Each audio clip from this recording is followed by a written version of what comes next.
அப்ப என் ஃப்ரெண்ட் என்கிட்ட சொன்னா, என்ன பர்வீன் ஒரு மாதிரியா இருக்கிற, சரி செத்துறலான்னு இருக்குடா, என்னடா வாழ்க்கை இது, ஏன் டார்ச்சர் டார்ச்சர். அவன் ஒரு வார்த்தை சொன்னான், அது உங்களுக்கு அப்படியே சொல்றேன். சாவு பத்தி பேசுற, எல்லாருக்கும் சாவு வரும் தான். ஆனா ஒண்ணு சொல்றேன் பர்வீன், மனசுல வச்சுக்கோ, சாவறதை தடுக்க முடியாது, ஆனா நம்மள சாவடிக்கிறன்னு சொல்லி சுத்திட்டு இருக்கிறான்ல, அவன் முன்னால சாவ கூடாதுன்னா அது ரொம்ப முக்கியம். நம்ம தோத்து நிக்கணும்னு சொல்றான்ல, அவன் முன்னால தோக்க கூடாது, அவ்வளவுதான்.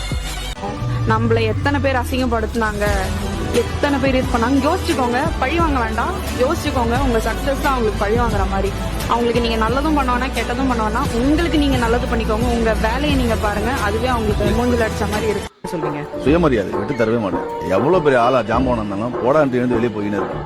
என்ன அவதூறா யாராவது என்ன பேசினாலோ, என்ன மரியாதை குறைவா சினிமா ஷூட்டிங் ஸ்பாட்ல நடத்தினாலோ, எவ்வளவு பெரிய ஜாம்பவான் இருந்தாலும் இறங்கி போற பழக்கம்லாம் என்கிட்ட கிடையாது.